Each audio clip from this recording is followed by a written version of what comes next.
Ethan had always believed that love, trust, and loyalty were the foundation of a strong marriage. When he married Olivia 6 years ago, he was convinced they had something special, something unbreakable. They had met in college, bonded over late-night study sessions, and built a life together from scratch. While others struggled in their relationships, Ethan prided himself on how solid theirs was. He worked hard to provide a comfortable life, and Olivia, a talented freelance designer, had the flexibility to work from home. Everything seemed perfect until it wasn't. Lately, things had started to feel off. Olivia was distant, always preoccupied, her phone seemingly glued to her hand. At first, Ethan didn't think much of it. Everyone had stressful days, and maybe she was just overwhelmed with work. But then came the late nights. She started going to bed later than usual, sometimes staying up in the living room long after he had fallen asleep. Whenever he woke up and checked, she would be sitting there scrolling, typing, sometimes giggling softly. When Ethan asked who she was talking to, she would brush it off with a casual, just a friend, or some work stuff. It wasn't just the late nights. She started dressing differently, more effort went into her outfits, her hair, her perfume. She claimed she wanted to feel good about herself, and Ethan, being the supportive husband he was, encouraged it. But there was something about the way she glanced at her reflection, adjusting her clothes with an extra twirl before heading out, that made him uneasy. She had also suddenly taken an interest in fitness, joining a gym and spending hours there every evening. Again, he didn't question it. He wanted her to be happy, confident. But as time went on, the warning signs piled up, and doubt began to creep into his mind. The final straw was her phone. Olivia, who had never cared much about privacy before, suddenly became obsessive about it. Her phone was always face down, locked with a new passcode. Whenever Ethan entered the room, she quickly exited her messages, as if she had something to hide. He wasn't the paranoid type, but he wasn't stupid either. Something was going on. One evening, as they sat on the couch watching a movie, Ethan tried to casually bring it up. "You've been really busy lately," he said, watching her reaction. "New projects keeping you up?" She barely looked at him, her fingers still scrolling through her phone. "Yeah, just a lot of work coming in." "I feel like we haven't had time for us," he pressed. "Maybe we should go on a little weekend trip?" Her reaction was instant. She hesitated, then forced a smile. "That sounds nice, but I have so much on my plate right now. Maybe later." That was when Ethan knew for sure. Olivia loved vacations. There was no way she'd turn down a getaway, unless there was something or someone keeping her from wanting to spend time alone with him. Ethan confided in his best friend, Ryan, the only person he trusted to give him an honest opinion. Ryan didn't sugarcoat things. "Bro, I'm just gonna say it," Ryan said, leaning back in his chair. "Sometimes people don't cheat because they're unhappy. They cheat because they're selfish." Ethan didn't want to believe it. Olivia wasn't like that. She loved him. She had promised forever. But the evidence was starting to outweigh his faith in her. He needed to know the truth. Instead of confronting Olivia right away, he decided to be smart about it. That night, after she went to bed, he quietly retrieved a small hidden camera he had bought years ago for home security. He placed it in the living room, facing the couch where she often sat late at night, whispering into her phone. If she was hiding something, he was going to find out. The next few days were torture. Olivia acted normal, maybe even more affectionate than before. She kissed him goodbye in the mornings, cooked dinner, laughed at his jokes.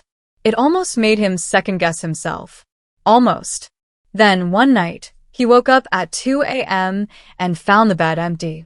His heart pounded as he quietly walked to the living room. There she was, curled up on the couch, phone in hand, giggling like a teenager. His stomach turned. He wanted to march in there and demand answers, but he forced himself to stay calm. He walked back to the bedroom, lay down, and stared at the ceiling until morning. The next day, he retrieved the footage. His hands shook as he connected it to his laptop. As the video played, his worst fears were confirmed. Olivia wasn't just texting. She was talking, whispering into the phone, biting her lip, giggling in a way he hadn't seen in months. Then the words that made his blood run cold. "I can't wait to see you again." Last night was amazing. Ethan sat in silence, the weight of betrayal crushing him. She had made her choice. Now it was his turn. Ethan stared at the screen, his breath slow and controlled, though his mind raced.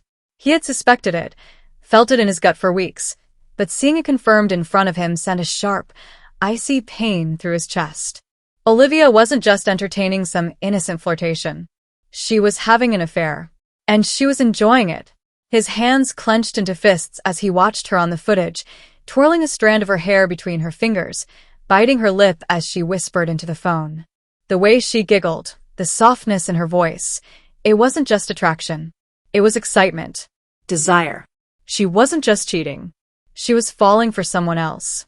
Ethan had never been the type to act on impulse. He wasn't going to storm into the living room, scream, or beg for answers. No. That was what she would expect, what cheaters always expected. Instead, he was going to be patient, methodical. He was going to make sure that by the time Olivia realized what she had done, there would be no going back. The next morning, he woke up before Olivia, as usual. He kissed her forehead as she stirred in bed, pretending nothing was wrong. "Morning, babe," she murmured sleepily. "Morning," he said, his voice steady. He got dressed, went to work, and acted as if it was any other day. But it wasn't. It was the day he started his plan. The first thing he did was call Ryan. "You were right," Ethan said the moment his friend picked up. There was silence on the other end, then a slow sigh. "Damn. I was hoping I wasn't." "I have proof," Ethan continued. "Caught her on camera late at night talking to him. She said, 'Last night was amazing.'" The words still burned in his head. "Who is he?" Ryan asked. "I don't know yet," Ethan admitted, gripping the steering wheel. "But I'm going to find out." Ryan didn't hesitate. "Whatever you need, I'm in." Ethan spent the next few days gathering more evidence. He wasn't about to confront Olivia without knowing every single detail. He had seen too many men get gaslit, manipulated, and guilt-tripped into believing they were the problem. He wouldn't be one of them. He hired a private investigator, a guy Ryan had worked with before. It didn't take long to get results. By the end of the week, Ethan had a full dossier in his hands, pictures, texts, timestamps. The man's name was Derek, a personal trainer from Olivia's gym. Ethan looked through the photos, each one making his stomach twist. Olivia and Derek in a dimly lit parking lot. Olivia slipping into his car. Olivia entering a hotel. A time-stamped receipt showing a 2-hour stay. She wasn't even trying to hide it. That night, Olivia came home like nothing was wrong. She kissed Ethan on the cheek, humming softly as she set her bag down. "How was your day?" she asked. "Good," Ethan said, smiling. "Yours?" She stretched, letting out a small sigh. "Exhausting. Work has been crazy lately." He almost laughed. "Work. Right." He watched her as she moved around the kitchen, pretending to be the same loving wife she had always been. But now, every word, every touch, felt like a lie. And for the first time in their marriage, Ethan didn't feel love when he looked at her. He felt nothing. Over the next few days, he put his plan into motion. He met with a lawyer, started moving money out of their joint account, secured his personal assets. He made sure that when he finally pulled the trigger on this, Olivia would have no financial safety net to fall back on. Then, one evening, Olivia did exactly what he was hoping she would. She told him she was going on a girls' trip. "It's just for the weekend," she said, running her fingers through his hair as they lay in bed. "I need a little time to unwind." He almost smirked. Unwind. Right. In some hotel room with Derek. But instead of calling her out, he kissed her softly and said, "You deserve it, babe. Have fun." She smiled, completely unaware of the storm that was about to hit her. The moment she walked out the door with her suitcase, Ethan got to work.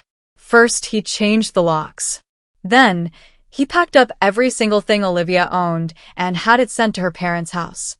Next, he met with his lawyer and finalized the divorce papers. By the time Olivia checked into her hotel with Derek, everything had already been set in motion.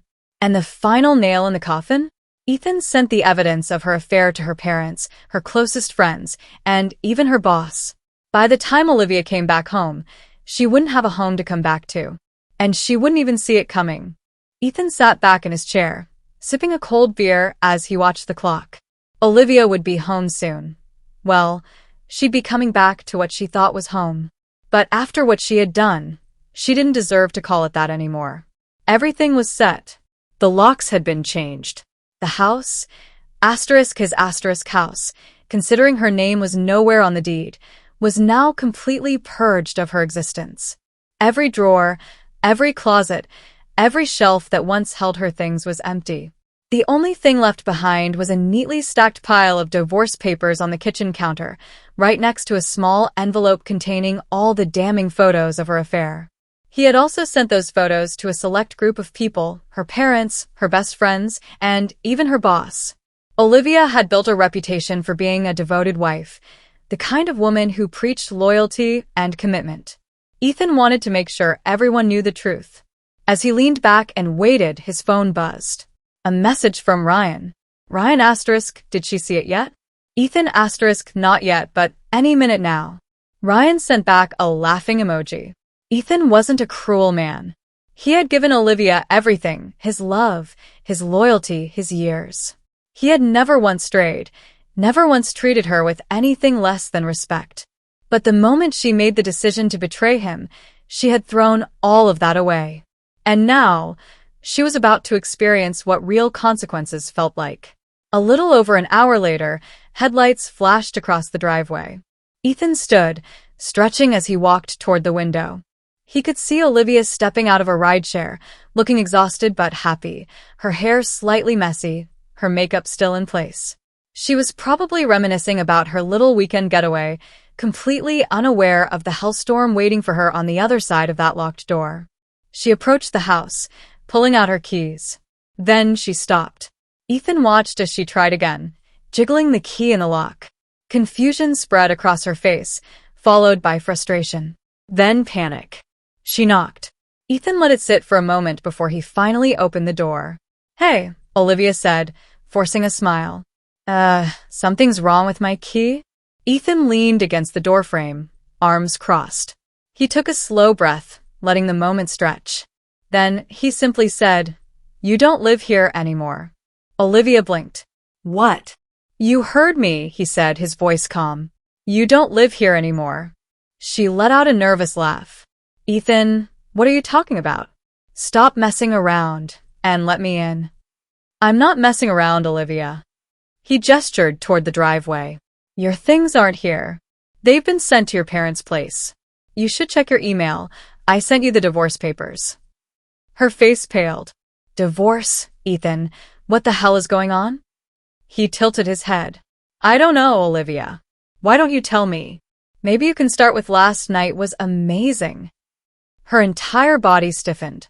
The color drained from her face so fast he almost thought she might faint. She swallowed, her voice shaking. "I don't know what you're talking about." Ethan chuckled. "Don't insult my intelligence. I know everything, Olivia. I know about Derek. I know about the hotel. I know about every lie you've told over the last few months." He nodded toward the envelope on the counter behind him. "There's proof right there, in case you feel like denying it." Her lips parted, but no words came out. For the first time, Olivia, the woman who had always been quick with an excuse, always knew how to sweet-talk her way out of things, was speechless. Ethan let that silence hang for a few more seconds before speaking again. "Cheating isn't a mistake, Olivia. It's a choice. And you made yours." She suddenly shook her head, stepping forward as if she could still fix this. "Ethan, listen, He held up a hand. "No. I'm done listening. I was a good husband. I gave you everything. And this." He gestured between them. "This is how you repaid me?" Tears welled in her eyes. "It was a mistake." Ethan laughed, an actual, deep laugh. "A mistake? You chose to sneak around. You chose to lie to my face. You chose to sleep with another man. Over and over again. That's not a mistake, Olivia. That's a series of deliberate, selfish choices." She let out a sob, her hands trembling. "Ethan, please, I didn't mean for it to go this far." But it did," he interrupted. His voice wasn't angry. It wasn't bitter. It was simply done. And now you have to live with that. She glanced at the house behind him, her eyes darting around as if looking for some way to fix this. We can talk about this, right? We can figure something out. Ethan stepped back, gripping the edge of the door. There's nothing to figure out. We're over. Please, she whispered, tears streaming down her face. Ethan, please don't do this. He held her gaze for a long moment. Then, with one final breath, he said, "Goodbye, Olivia." And he shut the door in her face. Ethan stood behind the door, his hand resting on the knob as Olivia's sobs echoed through the night.